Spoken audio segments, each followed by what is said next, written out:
Assalamualaikum warahmatullahi wabarakatuh. Perkenalkan, nama saya Mesra Dianisha, NIM saya 862224100076. Adapun tugas ini dibuat untuk memenuhi tugas UTS pada mata kuliah pedagogik. Langsung saja ke jawaban yang pertama, yaitu pengertian pedagogik.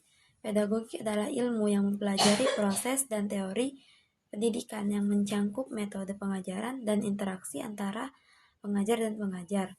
Sedangkan jawaban selanjutnya yaitu pedagogik dalam arti khusus, yaitu merujuk pada ilmu yang mempelajari teknik, metode, dan strategi pembelajaran.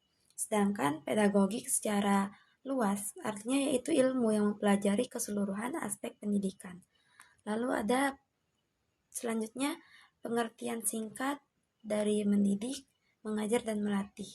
Mendidik merupakan proses pembentukan karakter dan nilai terhadap diri seseorang.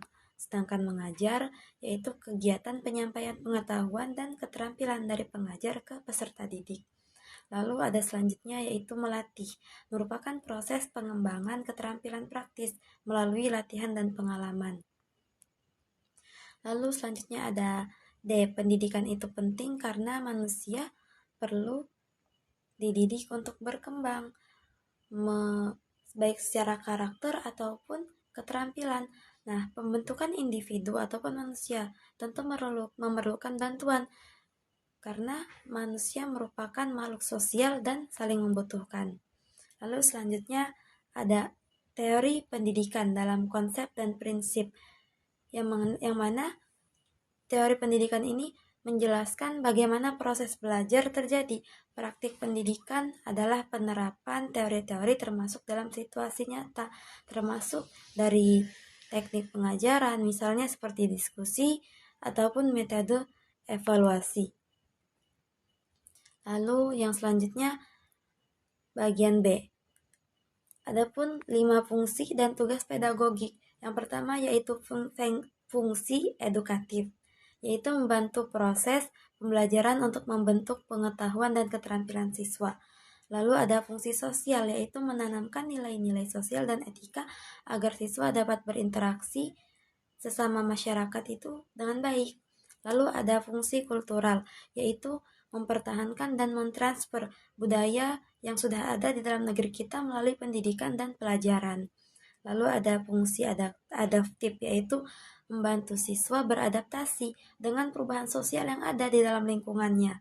Kemudian yang kelima ada fungsi perkembangan, yaitu mendorong perkembangan individu secara holistik baik intelektual, sosial maupun emosional. Lalu yang kedua ada pedagogik sebagai ilmu empiris. Pedagogik berasal pada observasi dan pengalaman, mengkaji proses belajar dalam berbagai konteks nyata. Lalu ada ilmu kemanusiaan, yang mana pada ilmu ini mengutamakan pemahaman tentang manusia dan dinamika sosial serta bagaimana faktor-faktor dari sosial ini mempengaruhi kependidikan. Lalu ada ilmu normatif, yaitu ilmu yang menyediakan pedoman dan standar bagi praktik pendidikan yang baik berdasarkan norma-norma yang telah diakui. Lalu ada ilmu praktis, yaitu ilmu yang menerapkan teori untuk kebijakan dan praktik dalam pendidikan, bertujuan untuk meningkatkan keefektivitas pendidikan di dalam pengajaran. Lalu adapun selanjutnya yaitu pedagogik teoritis dan pedagogik praktis. Pedagogik teoritis berfokus pada pengembangan konsep, kategori, dan kerangka teoritis dalam pendidikan. Ini mencangkup analisis mendalam tentang metode dan strategi pembelajaran. Lalu adapun pedagogik praktis, yaitu merupakan aplikasi dari teori ke dalam bentuk praktek sehari-hari di kelas. Ini mencangkup pembelajaran aktual, teknik evaluasi, dan hubungan yang dijalin antara guru dan siswa. Lalu yang terakhir ada lagi pedagogik teoritis dan pedagogik praktis, yang mana pedagogik teoritis yaitu merupakan bagian yang berfokus pada pengembangan konsep dan prinsip pendidikan ataupun hanya yang berisi teori.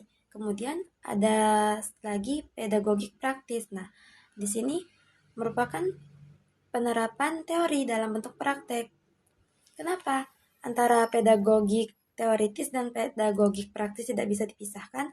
Karena pedagogik teoritis itu memberikan teori, sedangkan pedagogik memberikan prakteknya.